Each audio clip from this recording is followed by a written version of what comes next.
So hello, everyone, also from my side. I'm a curator of Ecocivilisation, and I'm extremely honored to be able to moderate today's event with all these distinguished speakers from all over the world, people who have cared about water for so long. And I hope that today we will give them a full support, that their mission will be even more successful, and join them to really make sure that the water stays a precious material for our life, and that we move away from something that has been evolving lately, that the water started to become a commodity, that the water started to become a tool of power of one country over the other. We're somehow in a period where habitats are less important than profits. So I hope that today we will be inspired by listening to the laws of nature better and trying to find a more sustainable governance model for the future. Contribute at least a little piece to the overall awareness. And once we become aware, we all can set ourselves in action. Allow me to pop up the screen. It is especially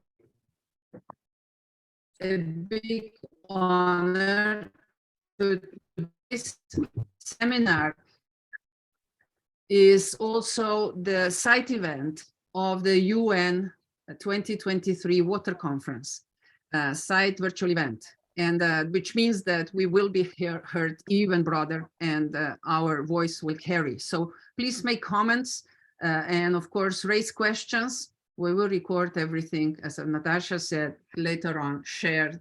We will share that on our webpage. But Ecocivilisation is in the year of water, and we were extremely privileged that the grandmothers of the world who sing this beautiful song about water allowed us to play this song at the beginning of every event that we have.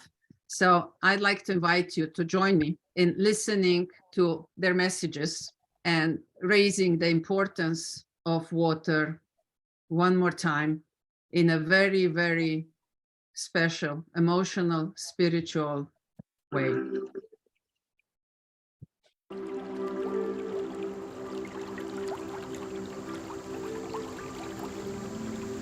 Granddaughter, the water can hear you. The water has memory.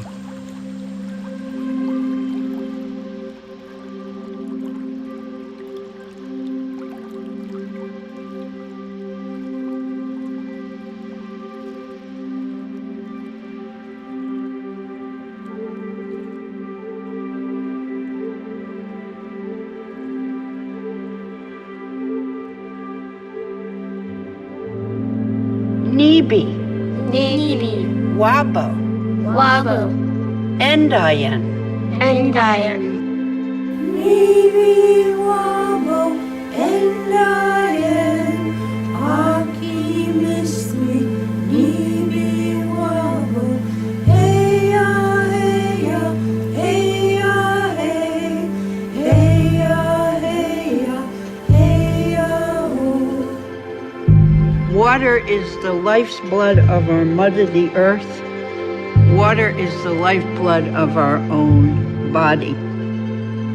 Nibi, Wabo, Endayan, Aki Misri, Nibi, Wabo, Heya, Heya, Heya, Hey, Heya, Heya, Heya, Ho. To continue to pass on the knowledge that needs to be given unto the other generations. You are the keeper of the water. Nibi, Wabo, Endayan, Aki Misri, Nibi, Wabo, Heya, Heya, Heya,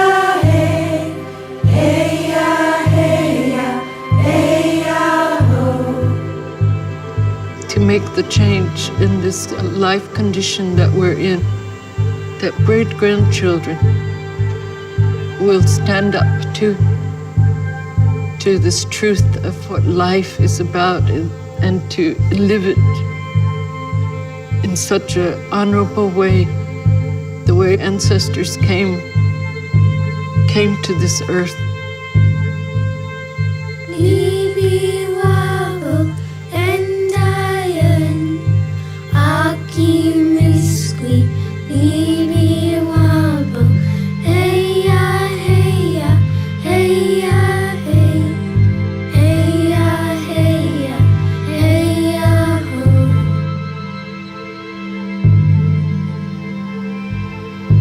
Each day when the sun rises, no matter how bad the day before might have been, there's a new chance for your hopes and dreams.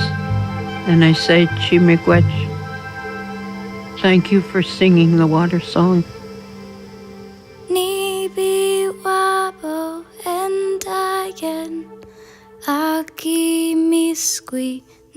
𝕤𝕡𝕚 𝕤𝕡𝕚𝕚 hey-ya, hey-ya, hey-ya, hey, hey-ya, hey-ya, hey-ya, ho.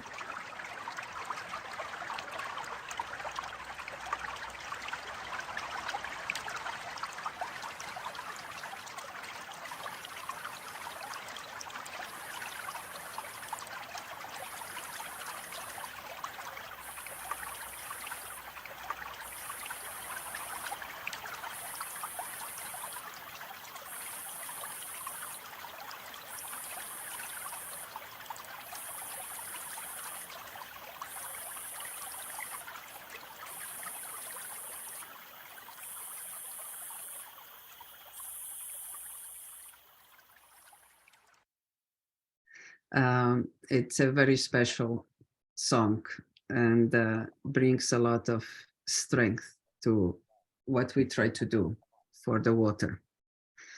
And now I'd like to continue with the presentation and invitation to our speakers.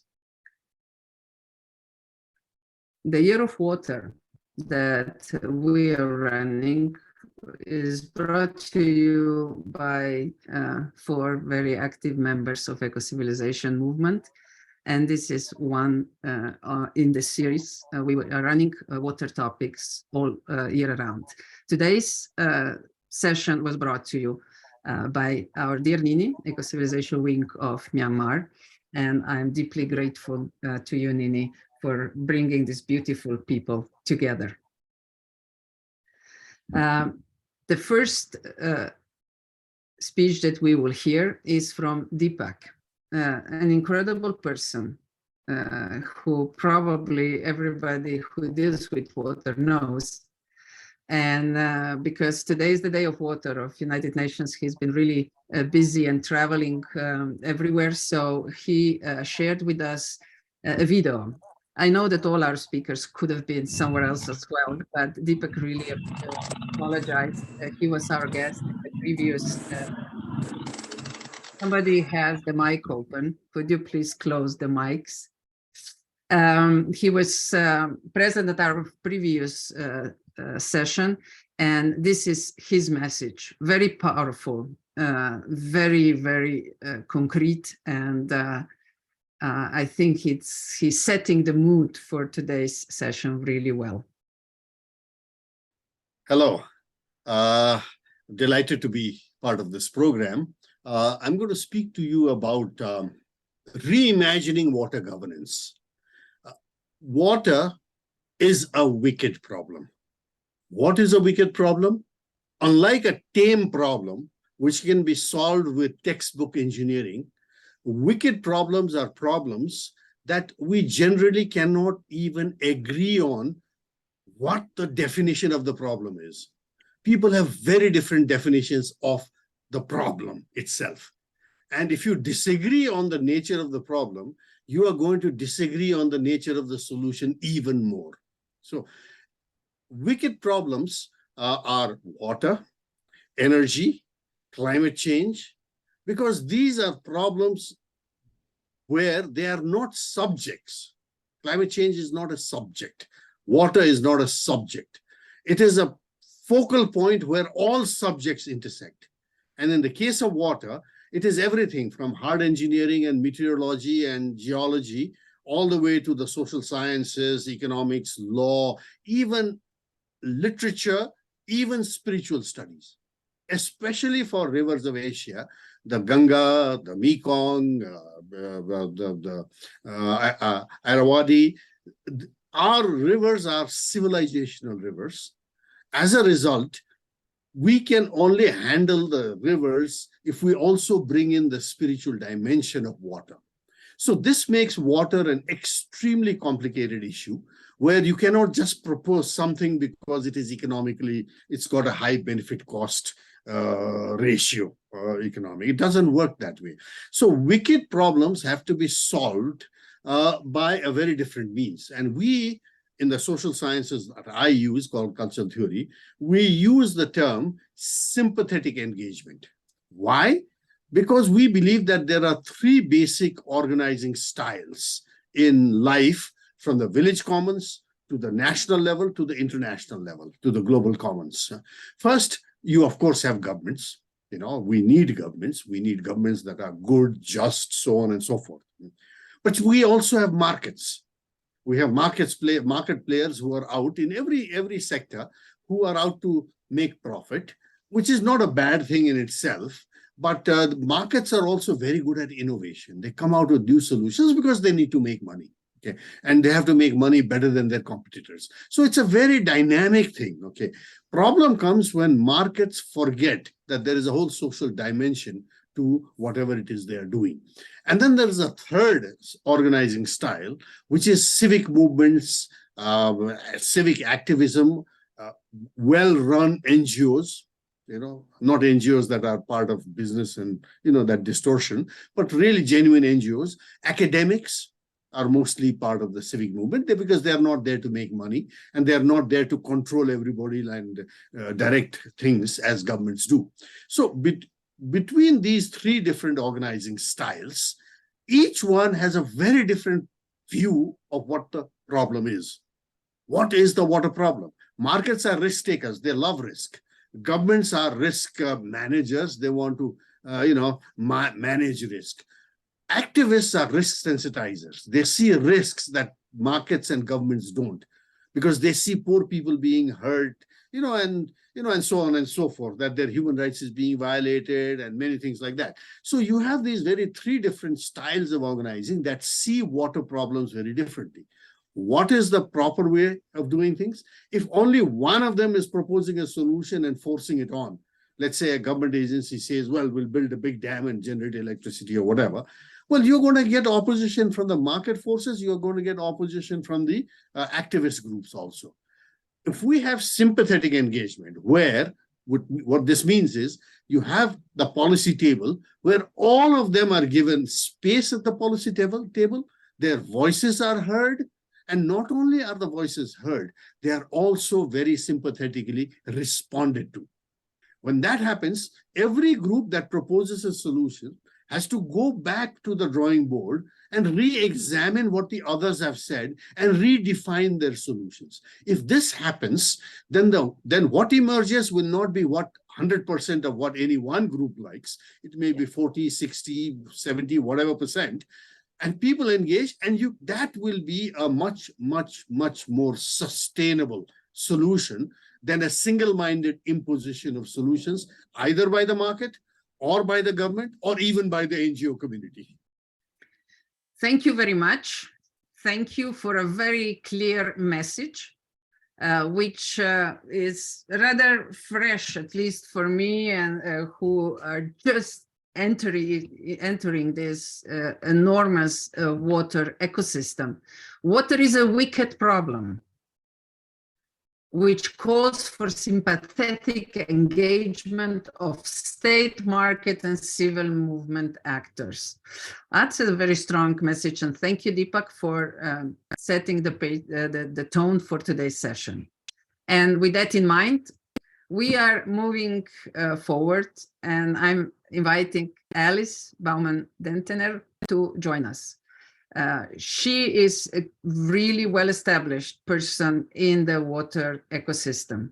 And we are eager to hear her point of view and her presentation titled Applying the Principle of Sustainability, Linking Solutions Enablers to Solution Enactors. What a promising title. And Alice, we're all yours. Oh, now I lost you all. Am I on? Yes? Yeah, you're on. I'm on. So then I go straight to sharing my screen, and that's my presentation. Thank you for your very kind introduction, and a good morning, good evening, good afternoon to everybody from New York, where I'm attending the UN Water Conference. And it is a pleasure to be invited to be in this vibrating side event that Dipak so well started. Oh, that's not the idea. I have to start from here. Well, my title indeed is Applying the Principle of Subsidiarity, Linking Solutions Enablers to Solution Enactors. And this very, very well ties in with what Dipak was saying, that we have to have this sympathetic engagement. And for me, that is the engagement of those who really jointly need to do the solutions. But let me not advance on this. Let me first go to my next slide. Well, in our different social and economic settings, we unfortunately do not use our natural resources very sensibly. But we squander, we pollute, and we destroy them, unfortunately. And through Agenda 2030, we try to curb these negative trends. The 2030 Agenda for Sustainable Development calls for a holistic and an integrated approach that connects us across the different SDGs. And also in that the context, it is increasingly acknowledged that water is central to achieving all these SDGs. And the fact that we now have, after 46 years, I think, another UN Water Conference illustrates how important that is, and that the people are really sensitized to that. Well, at Chansu Global, we have developed a model for water-centric coupled system approach. And the basics of that I would like to share with you to fuel this discussion on a new water governance paradigm. And basically, this coupled systems approach is what Dipak was talking about, that water is in everything, and that we have all these different groups and settings, and that we are, as social beings, we are part of many natural systems, and we are part of very many social systems. And somehow we must connect those, in Dipak's words, in a sympathetic engagement. Well, Chansu is not really coming from the water, not a water sector entity, because we feel that if that water is a common problem, and it is something that we also said in Agenda 21, that we talked about the common but differentiated responsibilities of different sectors in societies. And Agenda 21 was 20 something years ago. So we know the principle that we are not all in the same position and not all have the same responsibility, but we have a common responsibility. Now, in Chansu, we feel that if you have different actors from different communities and they look at their business development through a water lens, that is their role on how to start using and managing water resources good. And we do that, of course, in the context of what the governments have put in terms of frameworks. Now, our work is based on 5 action principles, but I won't take you through all of this. Of course, we work holistically, we work science-based, but the most important part for today's topic that I want to talk to you is applying the principle of subsidiarity through building local capacity for inclusiveness and sustainability. That is basically what I'm talking about now.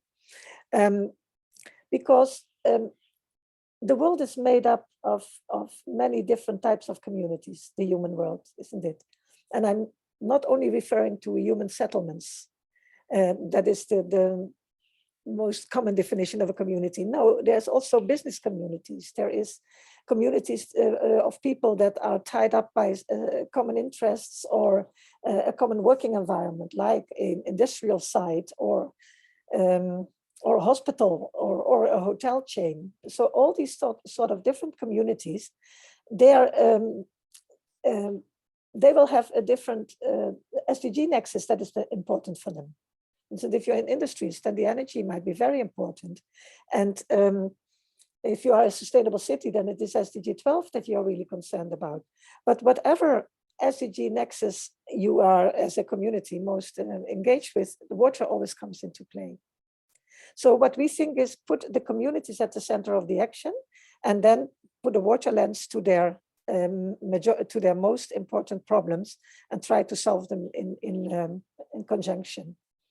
When you have been on the, let's say, policy practice interface for as long as I have, you come to realize that it is often not a lack of willingness of the different type of actors to do what is necessary, but it's more that the preconditions for them to work together in inclusive partnerships are generally not in place.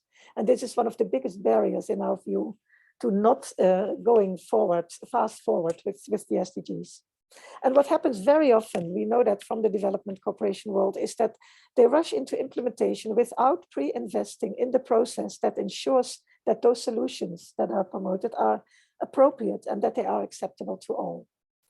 And these lack of pre-investments, I will not elaborate much, but I will talk briefly about the audit that the EU Audit Commission has done in 2012 of sub-Saharan African water projects that were financed through the EU. And it was a huge audit, but basically what it said was that technically those projects, they were all in order. But more than 50% had not reached the intended beneficiaries. So that means of all those millions and millions and millions that go into the basic water and sanitation for those people in sub-Saharan Africa, more than 50% goes down the drain because it doesn't reach those beneficiaries that are intended. And a similar one from my own country, the Netherlands, is that they found that all these projects that had been done, if you go back after a year or after 2 years, many of them or most of them are no longer operational or functioning, because people don't take ownership of it and they don't say, well, somebody put it there. So we have to somehow turn this around. If we want to use our financial and other resources sustainably, we should do it in a different way, in our view.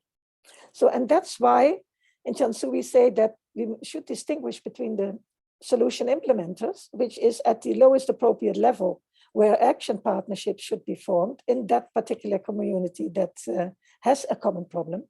And there are the solution enablers. And those solution enablers have to work together to make sure that what is happening on the ground is properly facilitated. And not like I gave the example of all those well-meant development cooperation projects that 50% goes down the drain. So that is basically why we came up from as academia, as society, the Royal Academy of Science International Trust, we came up with the idea that academia has to really form a bond with governments and the private sector, because commercial buy-in is so important, to jointly be the critical enablers for the actions on the ground. And we united them in Jiangsu Global, which started as a program of the Royal Academy of Science, but is now transitioning into an intergovernmental organization, which we hope will materialize soon. So the academia, in our view, the role is to identify water for sustainable development solutions that are appropriate and effective, make them address the needs and the potential of a community. And the academia also provides the unbiased analysis for informed decision-making, because that's what we feel is also lacking, that one runs into solution before having the whole picture. One should first have information in order to take an informed decision. Now, the governments, of course, they set the policy direction, both nationally and internationally. And they facilitate the work of the implementers, provide governance and resources and oversight, of course. So that makes sure that the work that is done by the action partnerships is within the framework of policy and legal frameworks of that particular country or continent. And then we have the private sector, and also Dipak mentioned a few things, I don't have to repeat that the innovation and the investment and the technological advancement and the entrepreneurial development, which makes people more prosperous, this comes from the private sector. So I have learned, I've always been on the side of civil society, and I've developed the Women for Water Partnership, and I found that one of the factors that was missing was the link with the private sector, to work together on the things where we can complement each other, not do it on our own. We have different roles and responsibilities. Another one of the principles of Agenda 21. So basically, that is what I wanted to say, I don't want to go into detail, but just picture that, make a distinction between the enablers and the enactors, and be very clear about what is the problem and what is the potential solution. And I think that would maybe complement a little bit what Dipak said, because he went into more detail on how you can do that, how you can really have an sympathetic engagement so that the solution is a common solution to a common problem. Thank you very much. And I exit. Thank you very much, Alice, being so clear and straight to the point. I do believe that knowing now, being aware of where we have to focus is a great benefit. So I hope that also under your leadership will move towards this implementation of actions that could address the challenges that you were talking about. And especially this collaboration, which probably will be the word of this decade, because the world is yet to really learn how to collaborate and how to really engage and then deliver what people need. So to be sincere in the delivery and care about the consequences. Thank you very much for being so clear about that. The next speaker is Corinne Wallace, Dr. Corinne Wallace. She's coming from Canada, and she works closely with Alice on similar issues. And she will continue to develop this topic. And her title is Equity and Diversity for Sustainable Response to Our Changing Water Future. Corinne, the floor is yours. Thank you very much, Violetta. It's a pleasure to be joining you from New York, a traditional homeland of the Lenape. And I would like to continue to maybe go a little deeper into what we've heard from Dipak and from Alice so far. And I'd like to start by asking ourselves, why do we need equity and diversity in water governance? And before I start, I'd just like to make some definitions, because it's always good for us to be on the same page. And I deliberately use equity instead of equality, because equity is not about giving everybody the same thing, but it's about giving everybody what they need to maximize their potential. And diversity is not something that we are individually. Diversity is what we are as a collective. It's about our relationships with each other. And so to go on with why, well, we know, and this is nothing new, especially for those of you who've been engaging in various side events of the UN water meeting this week, but water isn't evenly distributed within countries or around the world, and water infrastructure and access are not evenly distributed in countries or around the world. And threats from water quality and quantity are not evenly distributed within countries or around the world. And finally, and probably most importantly, is that, as Alice started to describe in her presentation, solutions don't benefit everyone equally. And so even where we do have infrastructure, we may not have equitable access. And so these are some of the issues that we need to be thinking about when we're thinking about a new paradigm for water governance. And so what does this mean? Well, there are strengths in equity and diversity. The first is that diversity fosters innovation, because when you have different people coming from different lived experiences, from different disciplines, from different sectors, then we start seeing the problem differently. And Dipak talked about it in his presentation. And I'd just like to say that, yes, we've got these global groups of people that have different perspectives on water and the water problems, but we also have individual perspectives. And so bringing those together really does help us to be innovative in the solutions that we identify and that we implement. inclusion results in sustainable solutions that work for everybody. Again, if everyone's at the table, then we're hearing everybody's challenges and everybody's issues. One example that I can give from East Africa is talking to a man about sanitation and toilets and why people still practice open defecation. And he essentially told me that when he's had diarrhea for 3 or 4 days and he's very, very weak, he can't just go and squat over a pit latrine. He goes out into the bush and he grabs onto a branch. Now, why don't we have handles in pit latrines or stools or something in pit latrines so that people don't have to squat? And this is, again, it benefits people who are sick, but it also benefits those with physical disabilities. And so we see that inclusion, the conversation, actually starts shaping the solutions that we deliver on. And it doesn't just meet the needs of one group of people, it actually starts to meet the needs of multiple groups of people. I'd also like to point out the importance of recognizing intersectionality. This is a concept that was coined by the American scholar Kimberly Crenshaw. And essentially what it is that we have to recognize that we all have several identities. I'm white and I'm a woman.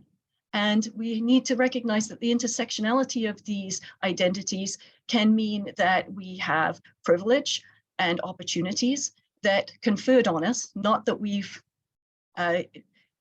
really worked towards in any way, shape, or form. They are just there because of who we are and where we were born and the opportunities that have been afforded us through our lives. But then as a woman, there are barriers that I face. And so again, recognizing the multitude of these identities and recognizing then that, for example, the major group woman is not a homogeneous group. We have very different individuals within that, and some of us as women have more privileges than others. And so we still need to recognize that even when we're bringing these larger equity deserving groups together, this is not necessarily sufficient, and it's not necessarily meeting equity and diversity. And this comes into the water governance again in terms of we have to be sure that the policies and programs and the governance structures that we're establishing are not perpetuating or even worse, perhaps creating new inequities and new systemic barriers. And this is something that the government of Canada has implemented. They call it GBA plus, gender-based analysis plus in all policies. And so every policy, every program undergoes this review in terms of will it perpetuate or establish any new inequities. And so again, just as a test to make sure that we really are working towards a more equitable and a more sustainable world. So in this vein, Chansu Global has established a Chansu process, because if we are going to establish these values, if we're going to talk about needing a new way of water governance, a new way of engaging diverse actors, then we have to think about the process that underpins that. And so you can see here in this corner, Chansu Connections. It's about readiness to engage. This really is that preparatory process that Alice referred to. And it's about whether there's capacity for change. Or is there change for capacity? And so just because there may not be current capacity for change does not mean that communities cannot be engaged in the process of change. What it means is that there are other interventions that are needed before that. And then we have the second phase of the process, the Chansu transitions, which is about implementing the change. And again, this is about inclusive engagement processes. It's about iterative evaluation. It's about coming together to identify the problems, to think about what the solutions are, to make sure that they are going to be appropriate, equitable, and if they are appropriate and locally appropriate, and if they are equitable, then I would argue that they're more likely to be sustainable as well. And so we really need to think about this. And then the third phase really is the Chansu impact. And this is about scaling change. And so, yes, we have some great local stories. We have some great local successes, and we have some nation state successes as well, and regional. But until we share those, and not just share those successes, but share the failures, because it's the failures that we learn from, not the successes. But if we can share our failures as well as our successes, then we can start scaling impact. And we can start having these knowledge hubs and these centers of excellence that are going to emerge organically around these solutions, around these processes. And within Chansu, the establishment of a Chansu Tech Hub, which will, again, start bringing together some of those solutions for change and innovations in technology, and the Chansu site, which is science, innovation, technology, and education, and that's the expertise for change. And I'd like to just take a pivot and wear a second hat, which is my hat at the University of Saskatchewan as Associate Director of Global Water Futures, which is a large multi-university initiative around water in cold regions. And we have over 200 faculty and partners and observatories, and it's been a huge initiative that's been funded by the Government of Canada, the Canada First Research Excellence Fund. And we've been thinking about how we embed equity, diversity, and inclusion in the research process, and recognize that it's actually not sufficient to look at the institutional perspective. And this is where many, many people situate equity, diversity, and inclusion, is in that institutional level, around working together, about creating an environment where everybody is engaged and welcomed and valued. But we have to think about it from research, from the global impact perspective. And this means that we have to think about who is involved in research design, who is involved in data collection, who is represented in data collection, and who is involved in the analysis, who is involved in the decision makings and the dissemination of the knowledge, and then the uptake into the solutions, as Alice was talking about. And so really then going into that knowledge mobilization and around partnerships and communication.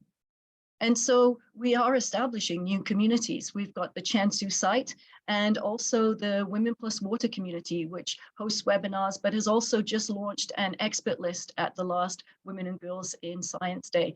And the expert list is designed for all people who are engaged in enhancing equity and diversity and inclusion in water, from art to academia to policy to community leadership, and everyone is welcome to join the list. And if you aren't somebody who would be, who is not sort of in the equity deserving groups or who is involved in enhancing equity within water, then use the list when you have an event.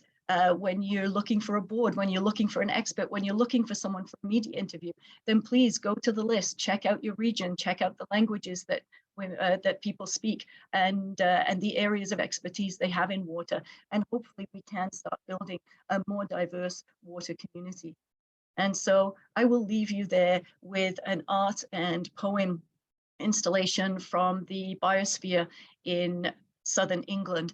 And it says it all around the importance of water and the importance of engagement. Thank you very much for the time. Wow. Thank you very much. This was passionate and it was also straight to the point.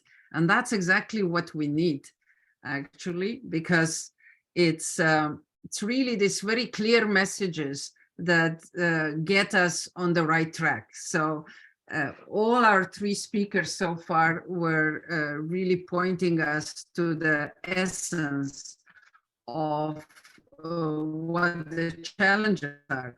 And I really like this call for collaborative action, however, recognizing the differences. And yes, we all have the same mission, but no, we are not exercising in the same way, and we are not delivering the results in the same way. And really in this crazy VUCA world, where is so much of unpredictability, just understanding the benefits of diversity is so important. Also in the topic of water, but not only there. So thank you, Corinne, for being so clear. Thank you for offering such a strong messages. And that is a great introduction, not only introduction, but a great flow to the next speaker. Fany, you will continue along these lines, and we're very much looking forward to hear your perception and your messages. And as your title suggests, Integrated Water Security Open Program, you will continue to support this open program, and we are eager to learn from you as well. Please, the floor is yours. Thank you, Violeta. Can you hear me well? Yeah. Yes. Okay. Okay. Allow me to share my screen. I still cannot share my sound. There's a video in my presentation, but it is okay. Let's just move on. As long as you can see the video later, and I hope it will give you the idea of what is all Integrated Water Security Open Program. So again, thank you very much, everyone, for the opportunity. Let me start. My name is Fany. I'm from Global Water Partnership Southeast Asia. I'm the regional coordinator, and I'm also leading another organization called Water Stewardship Indonesia. And we are focusing, really try to focus to bring everyone together. So this is already aligned, yeah, with the previous idea of the previous speakers. So this is just to inform you about the Global Water Partnership, that we have a global mandate, that our global mandate is to advance the governance and the management of water resources for sustainable and equitable development. Now, why governance? Because we believe that when we talk about water, then water governance is very high on the priority list to be set in order. Because if we don't have this governance set in order, then we will not be able to work together. And GWP is a partnership organization. We are a form of 3,000 partners around the world, yeah, more or less 3,000 partners. So this is why our mission is focusing on this, advancing the governance and the management of water sources. Now, if we are talking about water governance, this is something that we have to be a bit careful, because we have been discussing about water governance since, like, I don't know, since forever, probably. However, if we really look closely to the water governance is not something that is abstract. Water governance is something that is clear, but we need to go very deep to be able to understand. So many times when we discuss about water governance, people think like, oh, water governance is just like one big bubble, and actually it's not like that. So you talk about water governance, but then there are the sub water governance in each of these themes. Yeah. So for example, as I showed you here, so if we are talking about water, we are talking about water for environment. We are talking about water for people. We are talking about water for economic and development activity. We are talking about water-related disaster risk reduction. So all these themes, they have their own governance. They have their own water governance. We call it a mini water governance. However, the problem is that even between the themes, we already see that we are not working in synergy.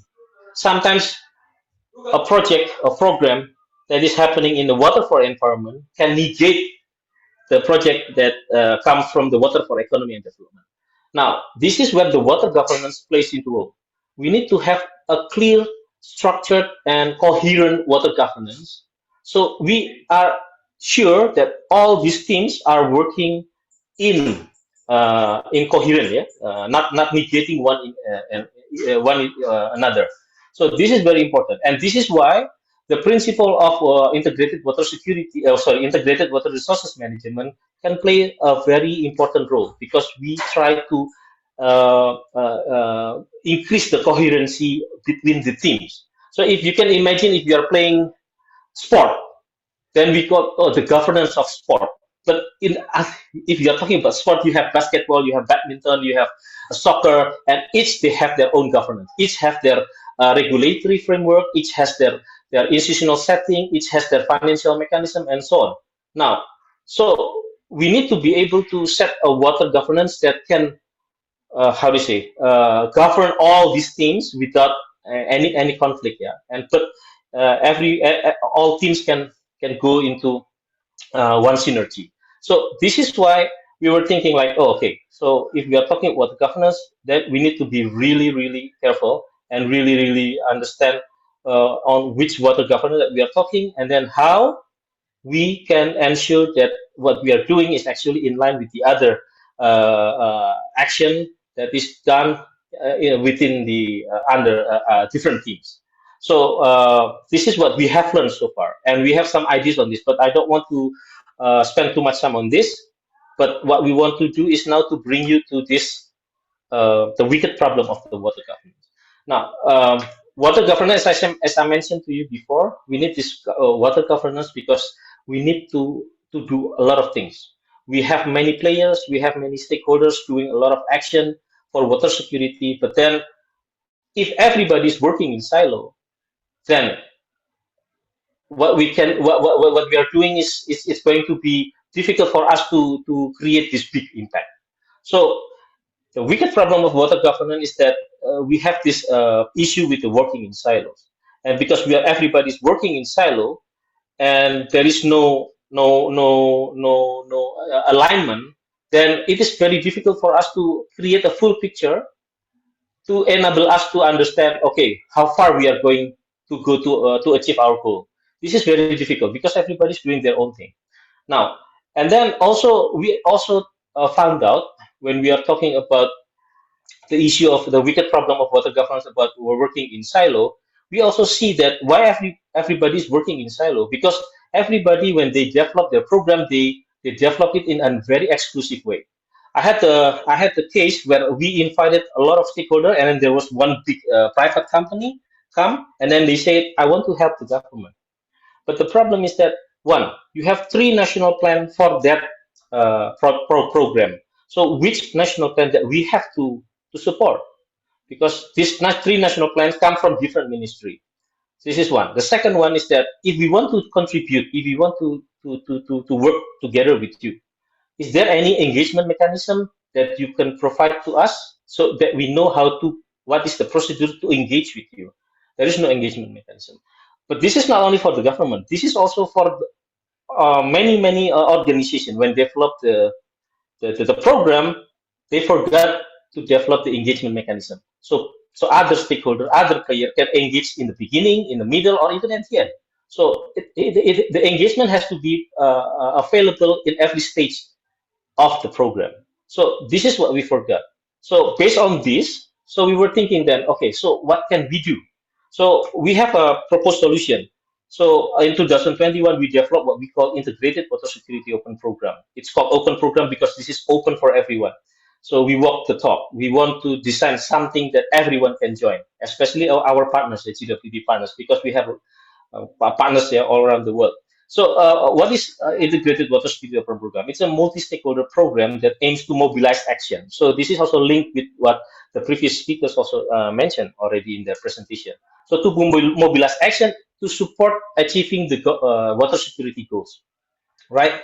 By implementing all these principles, the Senda framework, IWM. Now, so this is what we are developing since 2021, and in 2022 we have already started the pilot and did the roadshow in Indonesia first.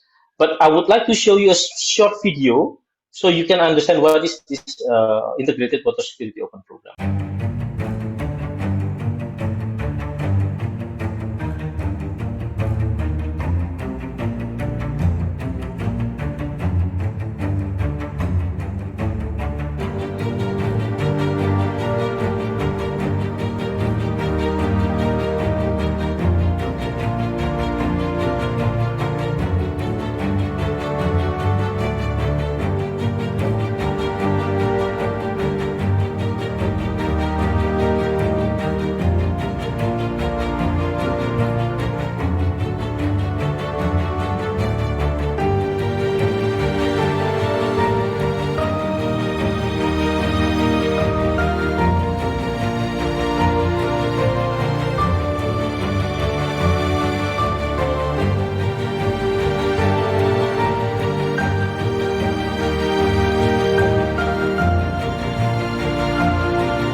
this open program is actually a platform where everybody can register their action, and then not only registering their action, but when they register their action, they have to tag what is their action is contributing to which water security indicator. So if, for example, if you are doing a WASH project, then this is contributing to this water security indicator, this one. So people know, oh, okay, you are supporting this water security through this project, and that the indicator that you are contributing is this one. So later, when we facilitate this learning exchange between the contributors, we know how to facilitate the discussion, because sometimes you want to discuss with those who are contributing for the same indicators. This is something that we want to do. So this is the first box that you can see here. This is the first component of open program. So action mapping and alignment. This is what we want to do. But not only action mapping and alignment. We want to facilitate that based on that information that has been registered in the platform. We want to exchange this learning exchange. After the learning exchange, we want to facilitate this alignment between the government action and the non-government action, because this is what's important. Because if the government feels that they are alone in this achieving water security, and we can show them that you are not alone. There are many who are trying to support also water security. It's just a matter of how we align. So this is what we are trying to aim. To create an alignment mechanism where we can align between the action, especially between the government action and the non-government action. And then we also try to develop this contribution report. And then at the end of the day, the ultimate goal is to have in every country a consolidated water security open program. Water security program. Now, this is just the indicator that we have already identified. This is not new indicator. This is coming from the SDG and the UNDRR conference. And then the second component of water security open program is the water security support facility, because you can see it like a food court approach. So if everyone wants to do something for the water security, but they don't know how to do, they don't know how to partner, they don't know which partners they have to engage, they can come to the support facility, and then they can look all the menu that is available in the support facility, and then we will help everyone who's coming to the support facility. And who's going to help? Of course, our other partners who Alice mentioned as the implementers. There are many implementers that they can say, I can help you. So through the support facility, they can come, we can meet them between the demand and supply, and then they can do something together. Now, this is the idea. So it's very simple. So what's in it for us? For the government is that you know now that you are not alone, and you can reach your target faster, your goal faster in water security, and we can do this together. For the private, you are also recognized. Through your sustainability program, you have done a lot of things. Then now you can also align your program with the government and also the rest of the stakeholders, especially donors. Donors do not need to go for a pilot. They just look at the open program. Oh, which program, which action is successful? Can we replicate that? So you jump into the replication stage right away, not pilot anymore. So this is the open program. So what is the end game is that we want to have this effective alignment in place. Once we have the effective alignment in place, we have a consolidated water security action planning in the country. And then if we have that, then we have a sustainable and inclusive resilient water governance. So we have done this pilot in Indonesia. This is only like last year in December. So many have started to register their action. And next month we are going to facilitate the learning, the exchange between contributors. And actually, even before the learning exchange between the contributors, we have already managed to develop a joint project between contributors in Indonesia and already going in Bintan Island.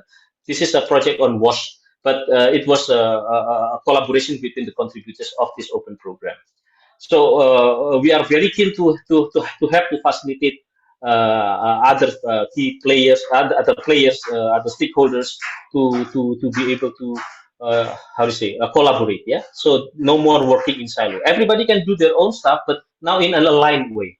So this is how to reach this platform. And when you click this link, it will bring you to this, and then you can start to register and so on. So yeah, if you have any question, you can also ask us through this open program help desk, and we will be happy to help you. So this is just being practical from our side, and hopefully this is going to be helpful for everyone. Yeah, and we're looking forward to receiving your registration. Thank you very much. Thank you very much. This is great. I mean, we continue with this very powerful, straight to the point presentations. So inspiring, and really understanding that water is something very abstract. So we need really to dive deep into understanding what's going on, and that we have all these different points of view and interests. And later on, when we're going to have an open discussion, I really would like to discuss with you how to reach this meta level. You showed us one of very good programs that you are launching, open program. And I'd like to hear others to comment. Will this be enough? Or how can we strengthen this open program even more, that it will deliver this multi-stakeholder approach and coordination between different actors and different interests? So thank you very much, Fan, for this really insightful presentation as well. So now we are moving forward, and we will listen to a video. We will hear the message from Mariet very clearly. She's a president of Women for Water Partnership, and this has been mentioned before in one of the previous presentations. And let's see what she has to say on the topic of water. Sustainable Development Goals 5 and 6 are all about women and water. Water is a prerequisite to life and is crucial in societies as a connector and of diverse dimensions of sustainable development, like health, agriculture, education, climate change, migration. However, the question of how water is distributed, who has access to it, who controls it and who maintains its system, who makes decisions regarding its use and who benefits from its use, are complex management and governance matters shaped by many factors, including gender norms and social relations of power. Fresh water is under unprecedented pressure from fast rising temperatures, populations, and consumption patterns. Women and girls are crucial to finding inclusive and sustainable solutions for the challenges climate change brings to access of water. The inability to recognize the value of water is the main cause of water waste and misuse. It is difficult to connect a genuine and inarguable value to water, and why we need to understand the various aspects of the value of water. It is especially important in these times of growing scarcity, drought, to understand that the value of water will trigger much needed decisions, innovations, and investments in managing water in a better way. Director General of UNESCO, 𝕤𝕚𝕖𝕚𝕤, says, "Water is our most precious resource, a blue gold, to which more than 2 billion people do not have direct access. It is not only essential for survival, but also plays a sanitary, social, and cultural role at the heart of human society." The World Water Development Report in 2021 shows that waste and careless use stems from the fact we all too often think of water exclusively in terms of its cost price, without realizing its tremendous value, which is impossible to price. The challenge is to determine a value for water, of course, as an economic aspect in food, electricity, industrial production, without forgetting its social, environmental, and cultural dimension. Water is a critical driver for sustainable development, economic growth, and social well-being. Access to clean water is key to good health, food security, and the functioning of any economic activity. The deep connection between women, water, and climate change, the disproportionate impact women experience, and the importance they have as agents of change is known for a long time.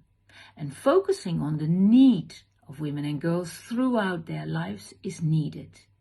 In many studies, it became obvious that better performance and more promising results are achieved when including women, when paying attention to gender issues which benefits gender equality, human rights, fairness, and justice. In the words of Nancy Pelosi at the COP26, Gender Day in Glasgow in 2021, she said, "When women succeed, the world succeeds." In the world of water, policymakers can help and make this happen. First, governments at all levels can and should establish frameworks and regulation to address stereotypes and gender bias that hold back women's progress to senior positions. Second, public funding should be contingent on action to promote gender equality, and funding should go directly to women organizations and women projects. Sex disaggregated data are a must. And finally, women need access to the right support and network, such as Women for Water Partnership. Women organizations need to collaborate, coordinate, and must join forces. Only together we are strong, and that is what we have done here at the UN Water Conference in New York. We have joined forces and we have voiced our opinion, and I hope sincerely that this UN Water Conference will come up with solutions and make decisions during the HLPF in July to improve the situation of the water sector. Thank you very much. Thank you very much as well for this very clear call that we have to define the value of water from many different perspectives, and especially besides energy and business, from social, cultural, and also environmental perspective. Thank you also for bringing forward this important issue and challenge that women are especially vulnerable when we talk about water, especially access to clean water. And the message is very clear. When women succeed, countries succeed and societies succeed. So we are really invited to address this issue also from a gender perspective, from a women perspective, and also finding the way to directly support women-specific projects that take care of these women-specific issues. This should never be overlooked. And within the year of water, as part of Ecocivilisation movement, this particular subject will be addressed one more time during the year, because it is a very important subject. So thank you very much for this very clear message as well. And allow me now to continue. And thanks to Mariet, wherever she is right now on this important day of water on a UN level. And we're really grateful that she shared the message with us as well. The next one is Diana Iskreva. She was supposed to be with us, but unfortunately something came across and she apologized herself, but her messages went very much along what was said before. So she sees in governance an opportunity, but also several challenges, especially because the political and economical environment in this period of our human history is changing so fast. So again, the effect of VUCA principles that are today so much present in the day-to-day life are affecting, of course, also the governance of water. And she's also pointing out women as an important agent of change for a bottom-up involvement of also the no one is left behind. With the messages that we already heard. So Diana, thank you. Now I'm moving on and bringing more and more stress into this holistic view of water and holistic view of what water is connected to and what is touching. So who else to ask for this kind of inspiration than Sonja? Sonja, please, the stage is yours. And with this very appealing topic, love and water unite us. Thank you. Thank you, Violeta. Thank you all. I really enjoy in this dialogue. And I would like to add some thoughts or some reminders for us to this. For example, when starting looking at the map, how we usually picture our world. This is clear the map from somebody that lives on the land, not in the water. And usually we see our world as oceans that divide us, not connect us. If we just change the perspective and start to look at our world differently from the position of water, we see how water really unites us. And how important it is that the largest current around Antarctica is bringing us fresh water all over the world.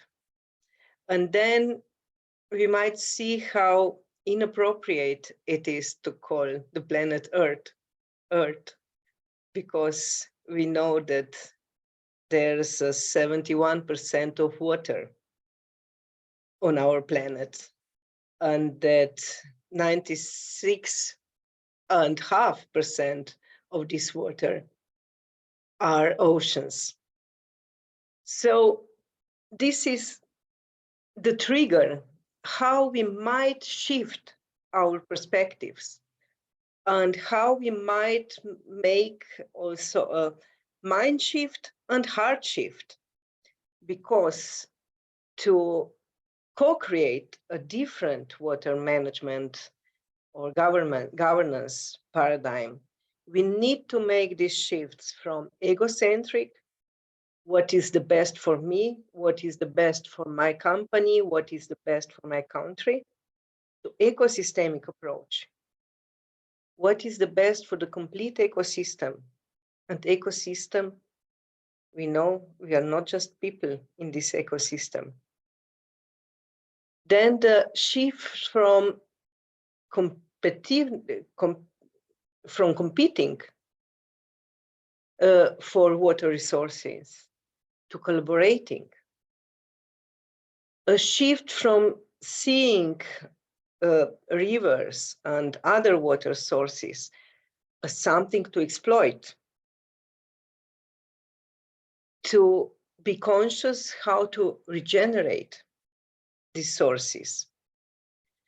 And from the business perspective, the shift to look at the business as usual to business with purpose, not just thinking about creating a business that does not harm the environment, but how can we create a business that does good for the environment? And the shift from managing with power over to leading from love, which includes sympathetic approach towards water and all the wicked problems we have. And to do this mind shift, we can use the wisdom from all our continents, from indigenous people. And when we see our world differently, that oceans are here to unite us, then we can come together and we can really pursue to create value for 5 Ps. This is connected to SDGs. 1 P are people, of course. The other P is partnership. The 3rd P is prosperity for all. The 4th P is purpose. And the 5th P is peace. Because water will be very scarce source in the future. And if we will not be able to nurture this source, as we as leaders should nurture life in all forms, then we will create a lot of problems. And when we are connecting to this timeless wisdom from different continents, then we also nurture this perception that we belong not just to other human beings, but to complete nature. And with this, when we understand that we can co-create, again, not just with other human beings, but with nature. And when we are willing and able to engage in, as Fany said, multi-stakeholder dialogue, again, not just between people, including nature, then we will induce the wisdom. And perhaps we will see that we can let water to take the lead. Because it was mentioned already, Dipak said that we need to take into account it also a spiritual dimension of water, and that we need to nurture this sympathetic approach to water. And I would like to remind us that, for example, the sympathetic nervous system is taking care for our breathing, for our heart, for our digestion. And this is done without that we consciously intervene in this. And also, we don't need to push water to flow. Water is sympathetic nervous system of our planet. And we need to nurture our ability to listen to the water. Because at the end, water is the source of life. We are not the source of life.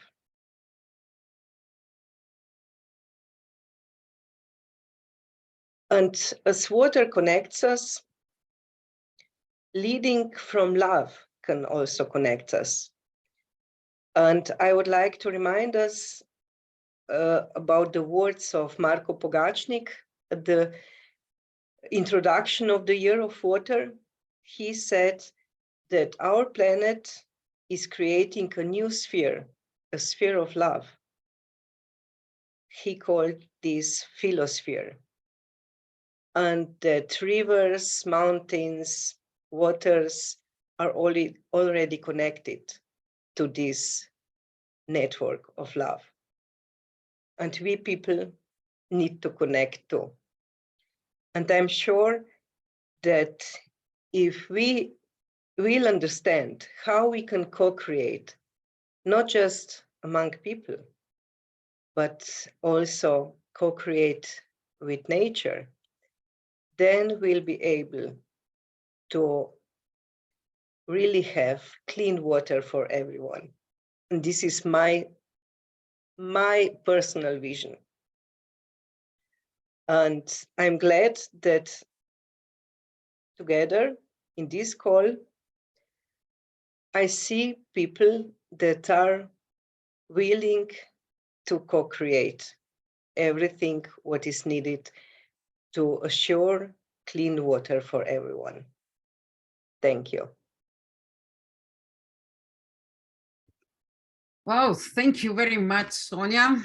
Thank you for opening up these additional new dimensions on a level of heart, love, spirit, and reminding us also that it all depends on the view. You know, the maps were very, very talkative. It all depends what kind of view we take, and to be able to open our minds as well and see from a different perspectives and see that water is actually by far the most common element on this planet, and including the earth itself or even our bodies. And it's really important to follow your invitation that we pay attention to this incredible resource as well from the point of view of a scarce resource. And in last year's discussion about water at Ecocivilisation discussions, we talked a lot about water diplomacy, and that came to my mind when I was listening to you. And I love that message that you passed. Water energy can take a lead. Yes, indeed. And we can learn so much from water. As you said, that rivers, trees, and mountains are already part of this new sphere of love.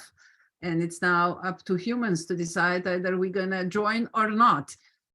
Definitely the water is calling us to join, and it's inviting us to come and start co-creating with nature. So thank you very much for these very clear messages as well. With that in mind, we are moving in the last part of our gathering today, where we're going to take a closer look at also the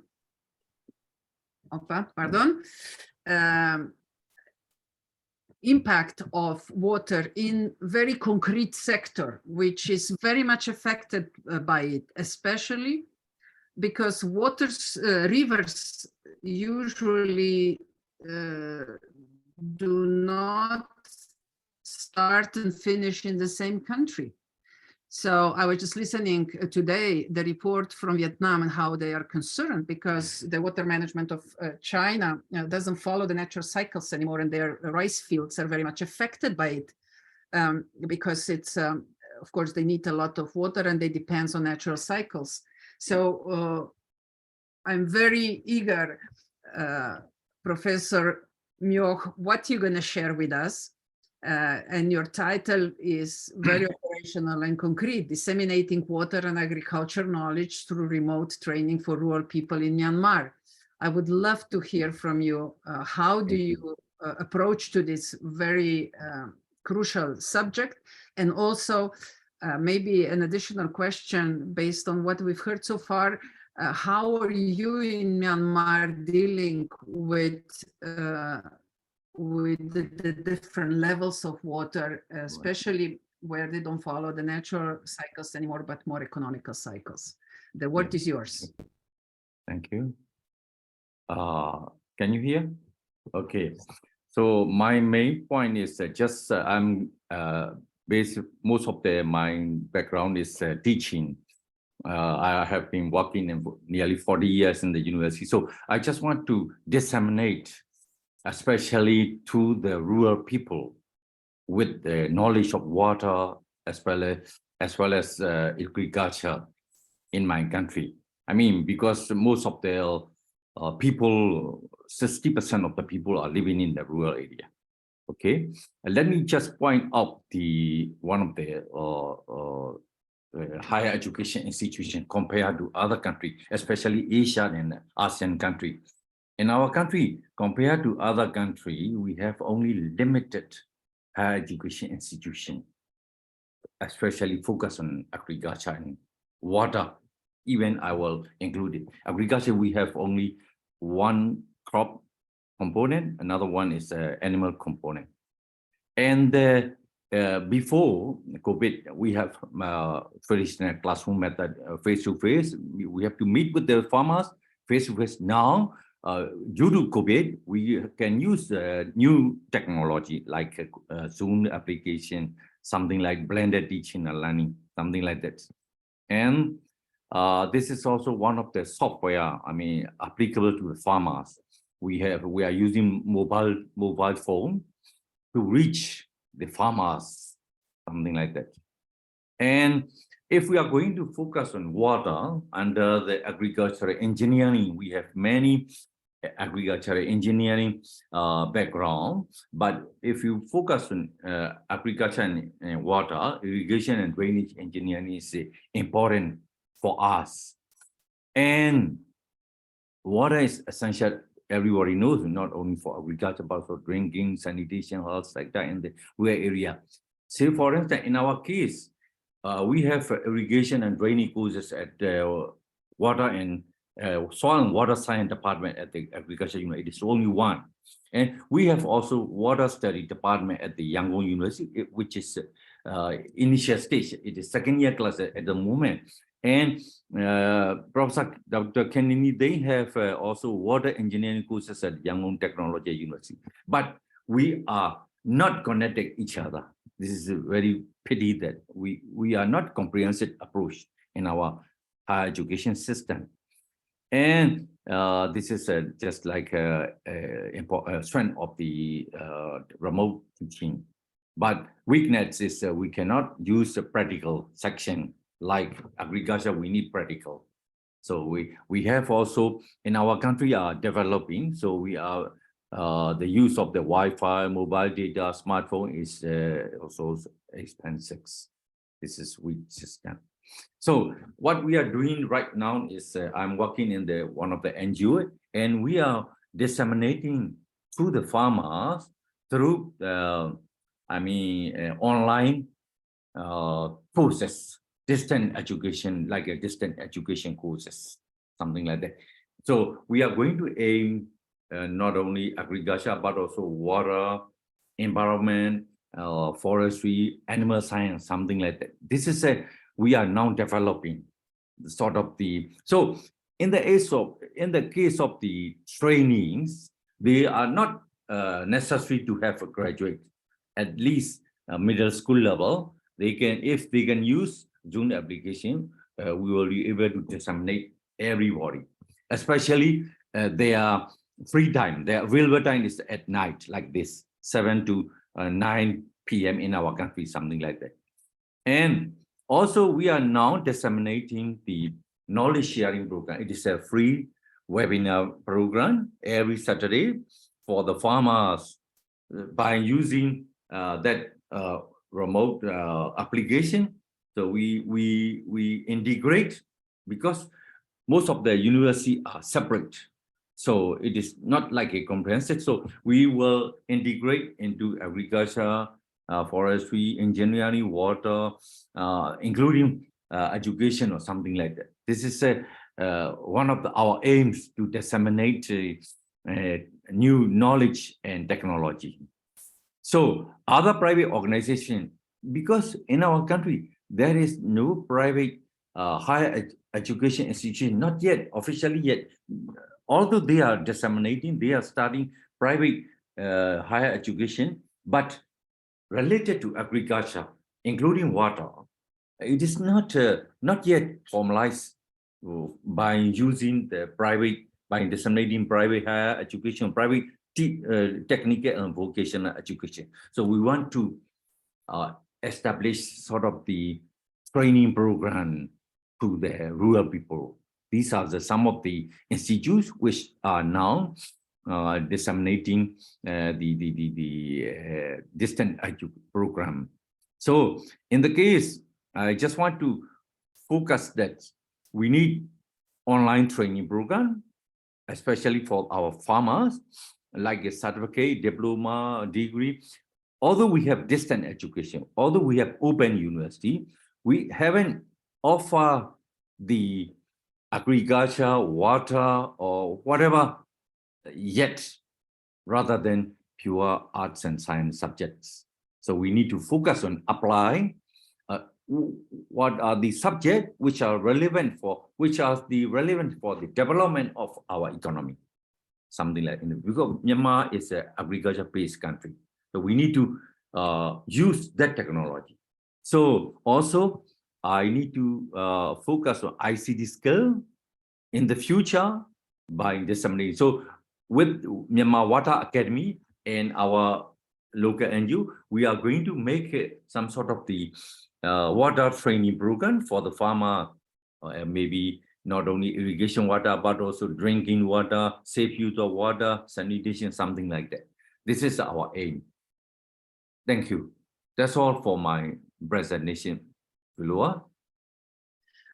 Thank you very much also for this very strong point, which is education. Education of those that depend daily, also their lives depend daily on water, and not only for drinking, but from economical, social sense.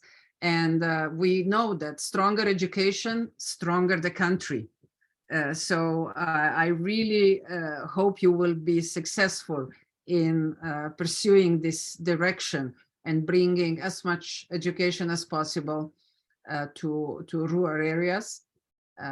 If it's the first step online through open university and training programs, great, but I hope you will succeed also in your little wish that you expressed at the beginning, that you can also have some testing beds, physical, where you could also engage with farmers and look for new innovative ways of managing the agricultural issues better. And of course, water will play an extremely important role in it. And later on, I'd really like to hear from you how potential scarcity of water will change the agriculture content in Myanmar as well. So thank you very much for your very valuable point as well. And we are now moving on. We are connecting now with Hong Kong. And John, are you ready? I mean, I am ready. Super. Yes. John will not have a PowerPoint presentation, which will bring a nice diversity to our discussion as well. But the title is very promising. Deliberative water governance, dream or practice? I'd like to know that too. John, the floor is yours. Thank you very much, Violetta. Hoping you can hear me loud and clear. Very well. Thanks also to Professor NiNi for her great work in inviting myself and many others to join today. I'm really enjoying it. And Violetta, you're a marvelous moderator, I must say. So, friends, you've got to listen to me now because I'm not actually putting any PowerPoints up. But some of you are in New York. And yesterday, I note there was a paper published to coincide with the water conference, and it was called "Why Negotiate Water Problems When We Can Deliberate Water Solutions?" So it was written by Sumit Vij and a few others, and I look forward to reading it, but the title itself is very relevant to my contribution to this session.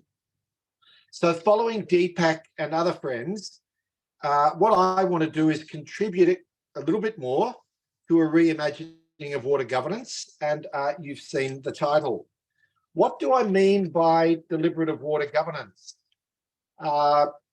If you'll allow me to get a little bit definitional for a moment to start with, what I mean is constructive engagement in water governance arenas through promotion of inclusive, deliberative processes that emphasize different perspectives, critical analysis, learning and institution building, whilst respecting rights, accounting for risk, acknowledging responsibility, and fairly distributing rewards. Now, I know that's a bit of a mouthful, and to people on this call, they might say, well, that's all very straightforward. But in the world that we work in and live in, it's the reality is often far, far, far different.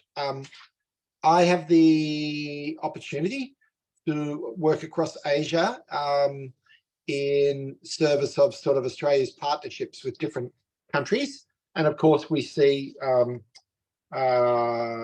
great range of circumstances that citizens are sort of operating in trying to sort of influence water policy in their space. So in some places where the political economy is really tough, deliberative water governance may sound like a dream, but at least it's a good dream. But let's not deny that at least it is a legitimate aspiration. I do contend that deliberative water governance is doable in practice, but it does need people with particular skills to sort of push it along. So let me try and bring deliberative water governance to life. Two examples, one Australia, my home country, and one the Mekong. So Australia, like every country, we have our significant water challenges.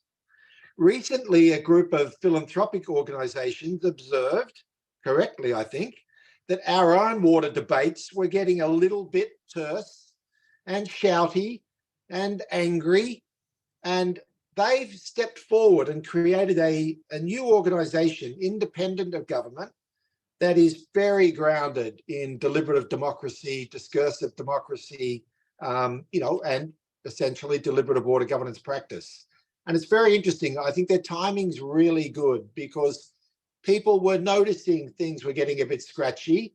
People were lamenting the fact that the style of engagement was slipping, perhaps stressed by water scarcity, stressed by drought and other things. But for me, it's heartening, and I hope it's heartening for other colleagues on the line to know that there is good initiatives everywhere. And that's a good one in my country that I can speak to later if you wish. Now, Mekong, just a couple of remarks. I would quickly summarise and say, well, I would say 20 years ago, national and transboundary water governance was far from transparent, far from accountable, and rather opaque, shall we say. In the last 20 years, I think that we can observe independent networks have pushed really hard to try and lift the veil and normalise deliberative practice. Some of us on this call have been involved in a network called Empower, which pushed along for a decade and made its best effort to democratise water governance. That banner gets passed, as all banners do, to other groups. Another group called WLE Mekong then carried that forward. And part of that habit forming pre-COVID was, well, at least once a year, we would have an event where people from all of the 6 countries that share the Mekong and other, interested friends from around the world would be able to sort of come together. The last big one that I was involved in was in Yangon, no less, in 2018. Hundreds of people on the shores of the Inya Lake Hotel.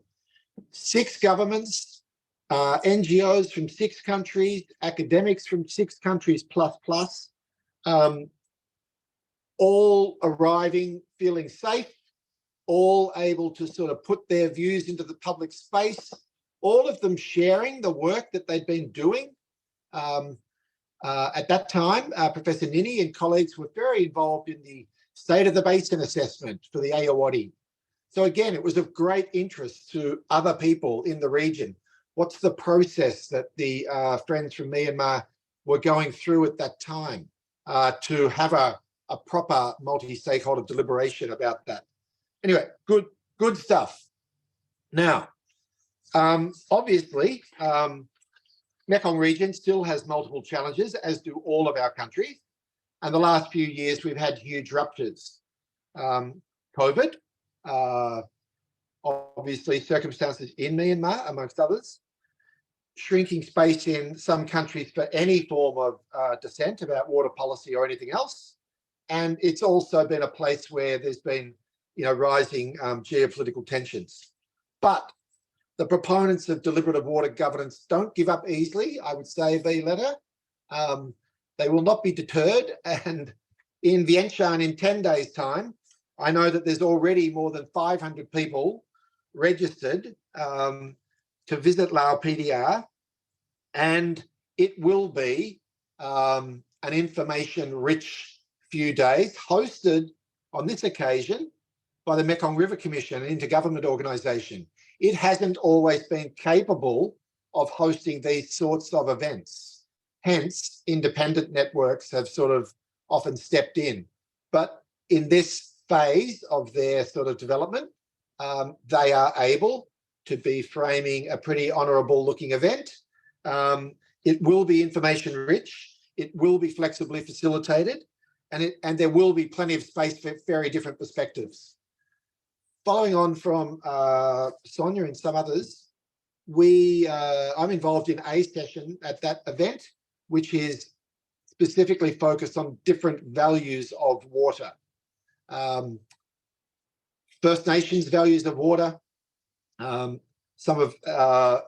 been wonderful sessions on cultural values of water in New York in the last day or two, and some friends from, many countries, including some First Nations leaders from Australia, have been sort of explaining their difficulties and their optimism now that a new minister has specifically said we will ensure that First Nations perspectives are given more space.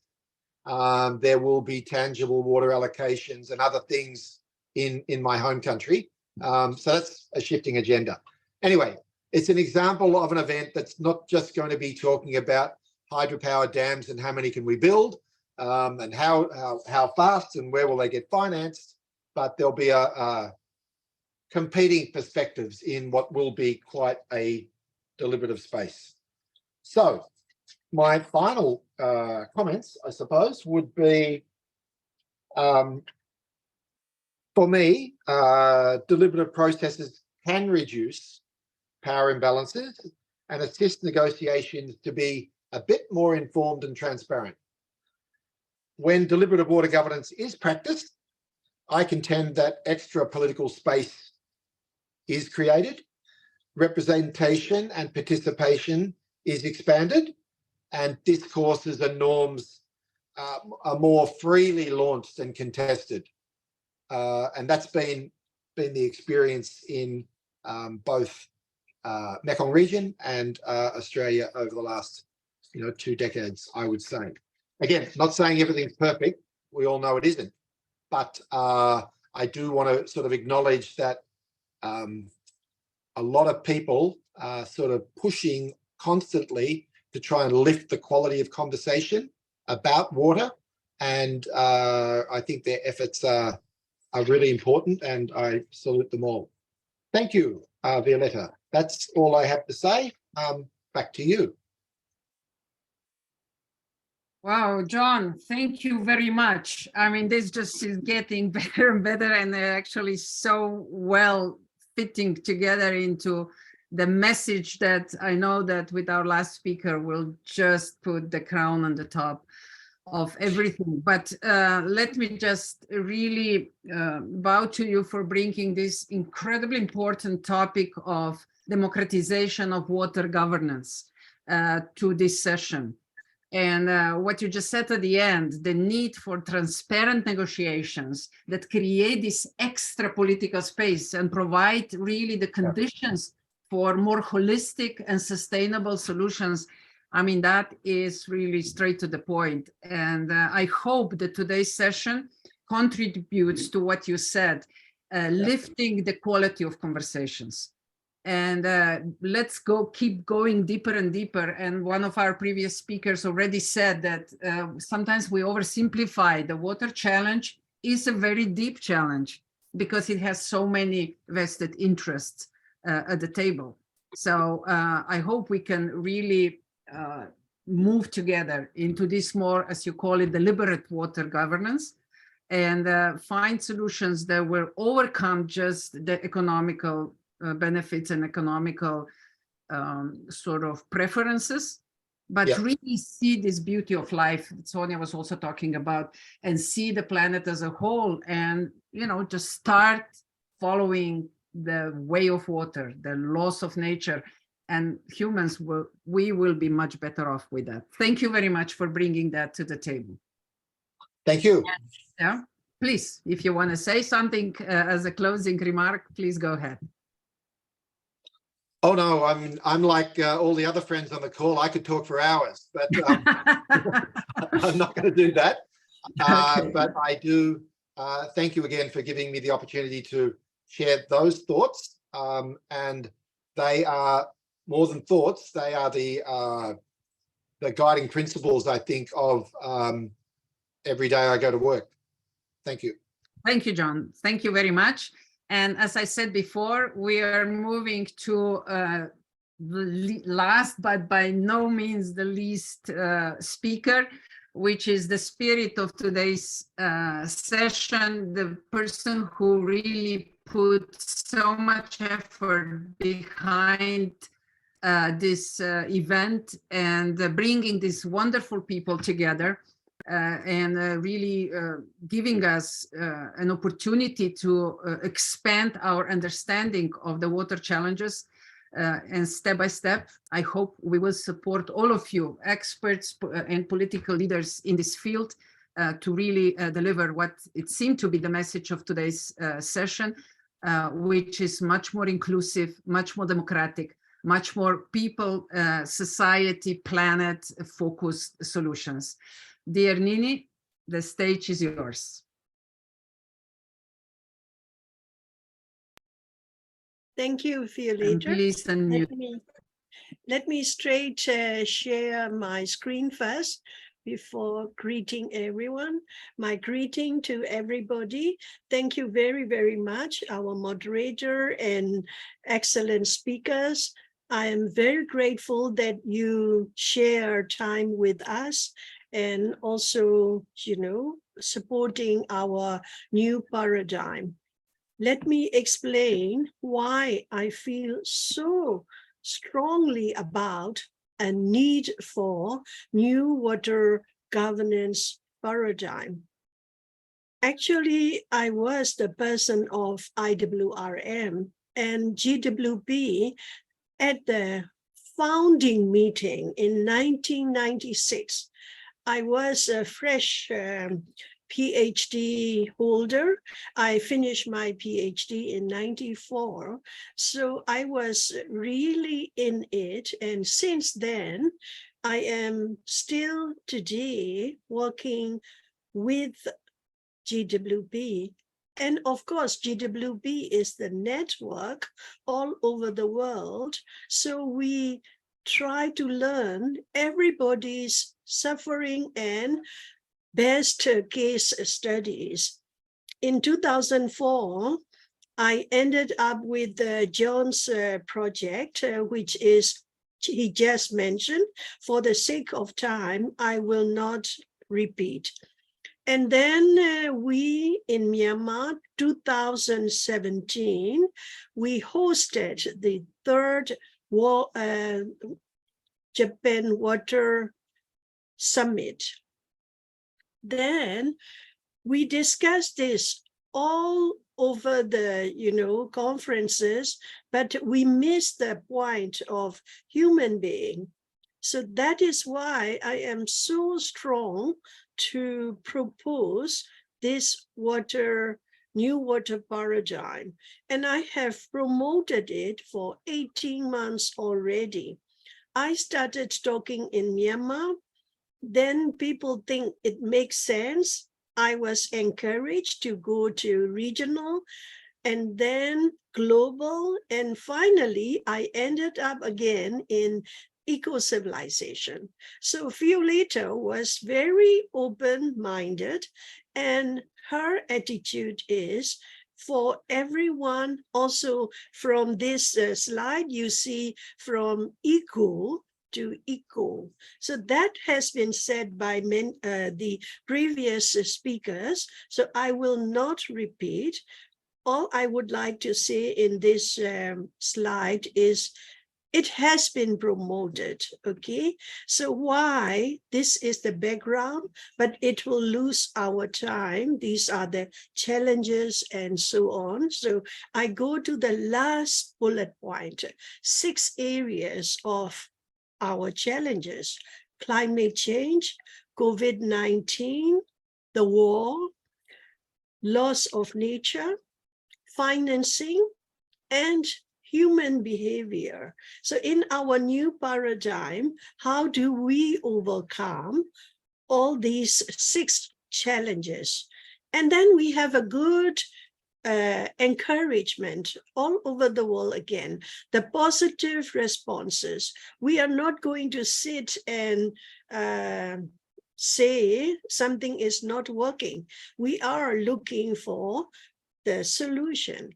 There are many solution makers, and they do in different names like circular economy movement, collective thinking, UN water decades, etc., etc. So in the bullet point number 5, G100 mission million, where Ecocivilisation is part of, and then Ecocivilisation, founded by the curator, Violeta herself. So Ecocivilisation was founded before joining G100. So you see, we become stronger and stronger. And we have Women Economic Forum, WEF, we have 𝕤𝕖𝕖𝕣 Leadership Universe, and digital currency. Of course, some collapse, but still there are good parts. And systems sciences, we water people adopted the systems sciences. The good example is what Fany explained, source to see. You see, you can go to GWP website and see that, and thriving. So we are not really sitting and blaming and pointing fingers, but we are thriving. And collective leadership, AI and AI, what does it mean? One AI is Amnesty International, and the other AI is artificial intelligence. And that is where Sonja's philosophy jump in. We need the balance, and we need to go leadership with love. And then we have gender equality. Rajni is at the forefront of that battle, and inclusion, peace and love. Yuko is there with her artistic faculty. So these are the positive signs that we have the confidence that we can propose and implement the new water management paradigm. Then we go a little bit beyond governance paradigm. So in this, we this little middle slide, evolution of consciousness. If we have to explain this, we need the expert. He is part of the Connectathon, and Connectathon is part of the Ecocivilisation. So I would like to introduce this slide and the name, Mr. Sharon. So please send me the email if you want to contact and know more about it. But what we are saying with this evolution of consciousness is we need the new type of leadership with the conscious leadership. And that conscious leadership comes from mind, and we add our love into it. Then Dipak said he must go with empathetic engagement. There we are. So we have to pass all these water management paradigms, which has been good in their time, but like our Violeta, she always expressed, I travel by space and time. Let us travel by time now. They are good. I'm not saying they are bad. They were good in their time. But in our time, we have new challenges. Okay, so let us create the new thing. Also, the sixth paradigm itself has only two ply. IWRM aided with hydroinformatics too. So we think about interdisciplinary, we think about technology, but we still forgot the human being. Therefore, our proposed new water management paradigm / governance paradigm is three ply. The first is socio-technology. The second is we need to think as a whole, the system. So our eco-civilization year of water is we try to think water as a system of our life. And then we have spiritual transformation. And this has been also talked a lot in UNESCO since 2004. Dipak early in this session, he also reminded we need the spiritual transformation. Begin with the leadership principles. So if we elaborate a little bit of more of these three plies, hydroinformatics tools for IWRM and systems sciences and 𝕤𝕖𝕖𝕣 leadership. What do we get out of it? To revive human greatness and nature together.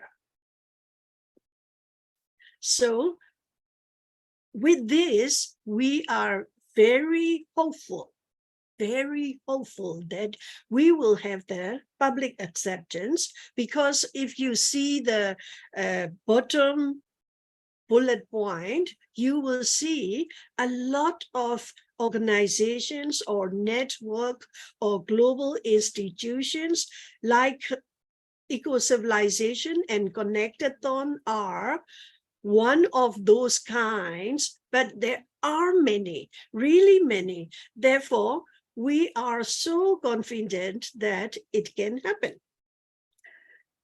Therefore, human beings play the central role. For better or worse, we must admit we are the problem creators and we have the responsibility to solve it. And the good news is together we can. Together. No one can do it alone. Together we can. So we would like to do everybody get on board. So who to bring on board first? Women. Mariet said that, Rajni said that, you see, women. Therefore, the positive aspects of women, I would like to explain, although you know very well, women bring fresh perspectives. Women lead more efficiently. Women are more empathetic. women are better communicators. Women handle the crisis better because we lead with love. Women leaders can help bridge the gender pay gap. So I will also leave this 𝕤𝕖𝕖𝕒 leadership principles to Sonja. She has done a great job in her presentation. She also conducted the courses for executive courses, for leaders courses. Please contact her. I can give her email. Water circular economy, that is the branch of circular economy led by Rajni in our Ecocivilisation community. So we are taking water circular economy where we have resource reuse, treated wastewater for irrigation, nutrients from water and fertilizers, and the P is potassium from sludge as fertilizer, and biogas for energy reduction. So these are very practical things. Sustainable development needs the co-creation. In this session, we do the co-creation. In this way, we are going bottom up. Bottom up. The national government is important. They are the pinnacle of the country, as you see in red top. However, communities are the majority, and if we do the bottom up, the multi-layer co-creation, I think government will have to follow. Like-minded organizations and the codes, and our creator of hydroinformatics said, every project exists in an outer physical world and an inner world of the collective minds of stakeholders, and the creation of a communication environment in which the two worlds begin to align is essential to success. Therefore, I think we are bound to be very successful. And these are the promotion tours. And last slide, my conclusion is, if I'm not clear enough, please take these 3 key points. The new water management governance paradigm is the 3-ply. Sociotechnology is one, system science is the second, spiritual transformation is the third. How do we translate that spiritual transformation?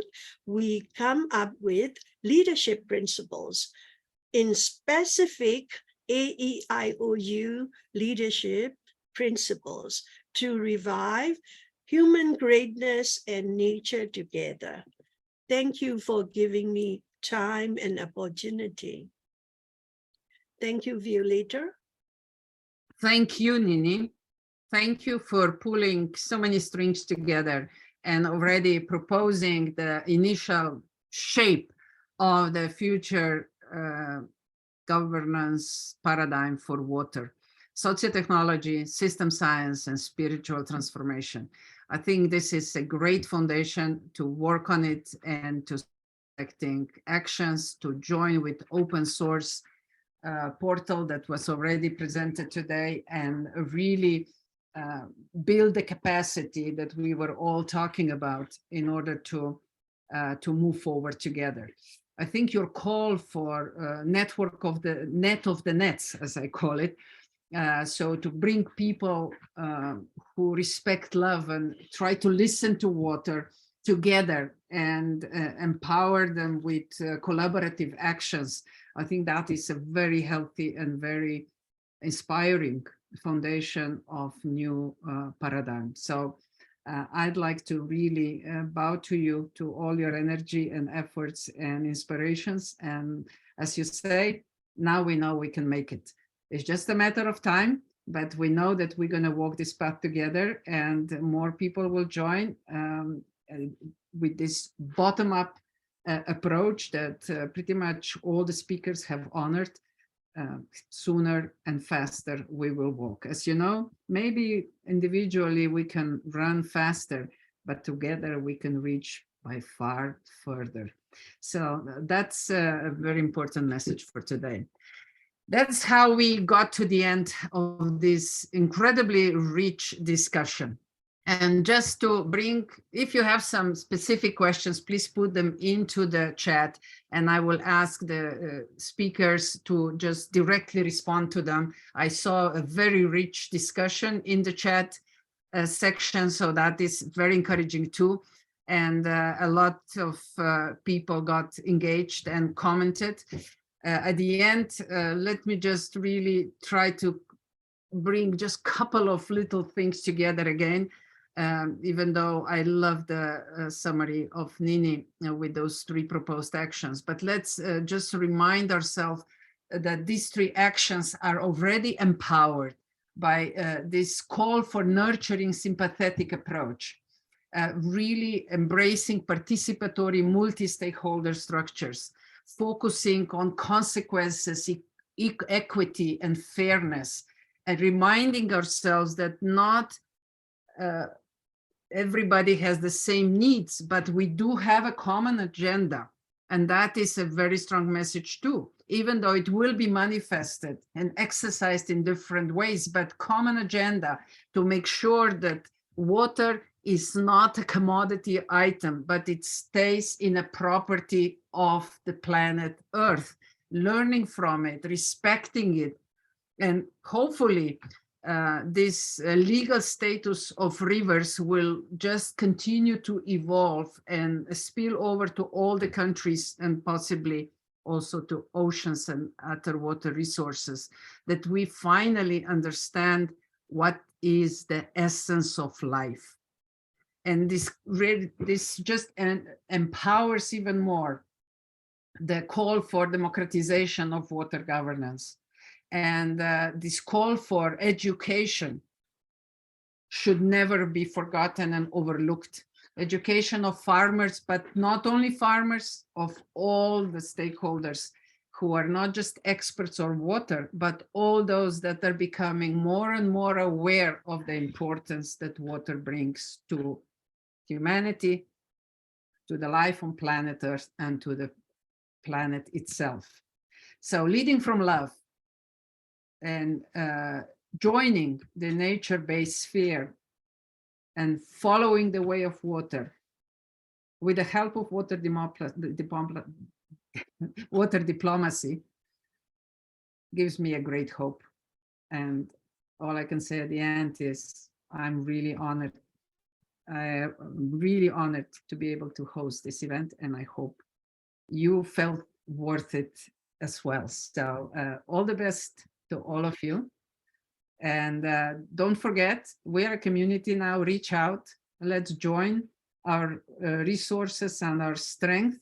And of course, I cannot but finish this section with something that's been mentioned a few times today already, that inspires and push the boundaries of everything that we understand and know, and that is art.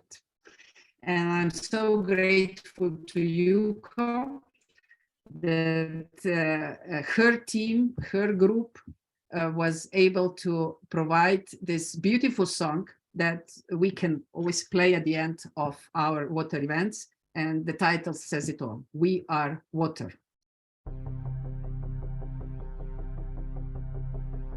You pray to the heavens, demand of the sky, beg of the earth, crying silently, why? Why do they seek so much blood from a stone? What do you do when you feel so alone? Reach out when you need direction. Reach out, you'll find connection. Reach out through storm and through fear. We are water.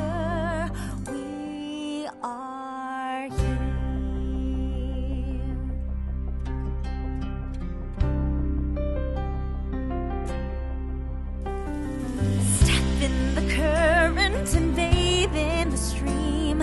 Together we rise and together we dream. Join with our families, we are not afraid. For droplet by droplet, an ocean is made. Reach out when you need direction. Reach out, you'll find connection. Reach out through storm and through fear. We are water. We are here.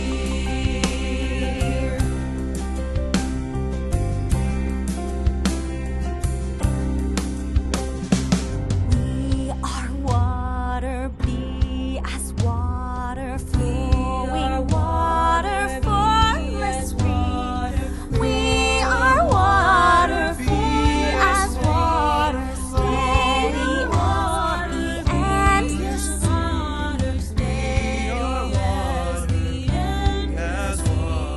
steady as the endless sea. Reach out when you need direction. Reach out, you'll find connection.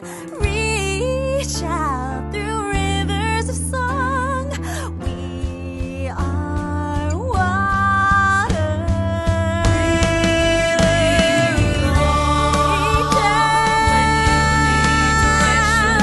Reach out, you'll find connection.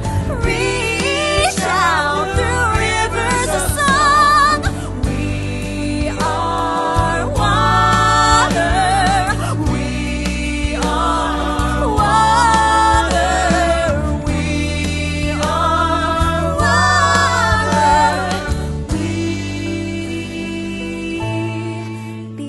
We are water. We belong.